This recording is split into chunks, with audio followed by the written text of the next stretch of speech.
Gusto ko lang namang umextra para makabili ako ng gatas, diaper, wipes at mga essentials ng baby ko. Gusto kong mag-TESDA at mag-ibang bansa. Pero ayaw niya at ang gusto niya sa bahay lang ako.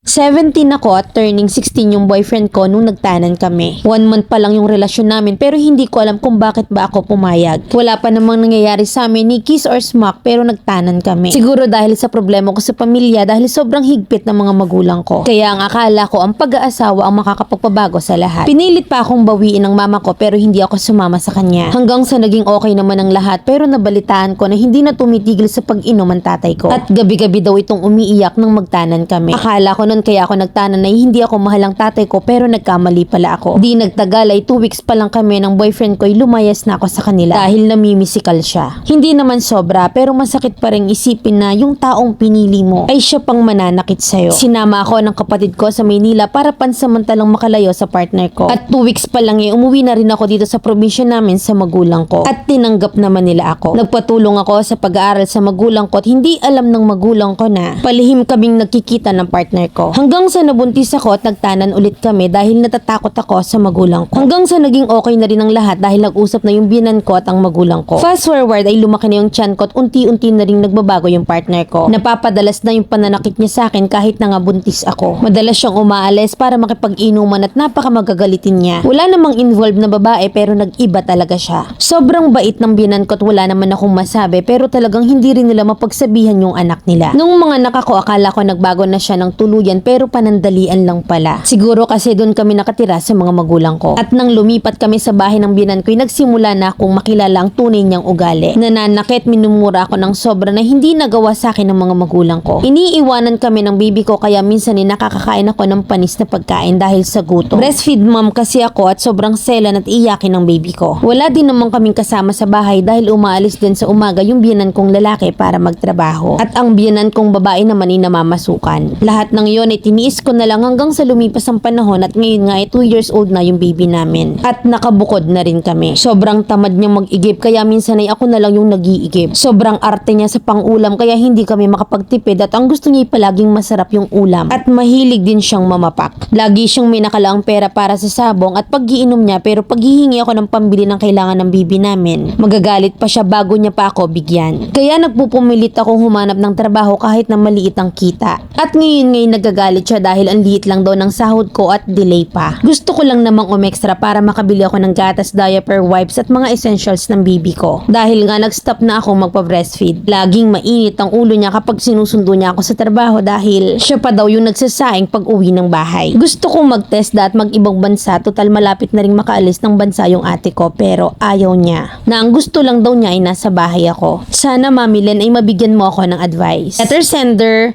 Rina ng Leyte. O diba ang sarap? Ang sakit sa ulo no? Nakita mo nang namimisikal, hindi ka pa nagising, bumalik ka pa. At nagpabuntis ka pa. Hindi kita nakikitaan ng takot sa magulang kasi hamit ka. Imbes pinag-aaral kayo para sa future nyo, iba yung inaatupag nyo. Wala kayong pagmamahal sa magulang nyo. Hindi nyo nakikita na pinoprotektahan lang kayo pero feeling preso na agad kayo. Hindi nyo kasi alam yung hirap ng buhay eh. O ngayon alam mo na. Masakit sa ulo yung problema ngayon na hindi pa tapos pero kinabukasan paggising problema na naman. Sawang problema, hindi nababawasan pero nadadagdagan. Umuwi ka na sa magulang mo, mag-abroad ka para yung mga anak mo hindi makaranas ng hirap na dinadanas mo ngayon. Sikapin mo makatapos sila nang hindi magaya sa'yo. Mauubos lang yung panahon mo sa lalaking yan. Hindi tayo panghabang buhay-buhay. Kaya't hanggat humihinga ka, umaksyon ka. Huwag nyo nang ipamana sa anak nyo yung hirap ng buhay nyo. Huwag sanang mamana ng anak mo yung katigasan ng ulo mo. Ang pag-aasawa hindi puro sarap at tihaya. Na mas marami pang dadapaan na problema. Shout out sa mga kabataan dyan. Huwag pasukin ang pag-aasawa ng hindi handa.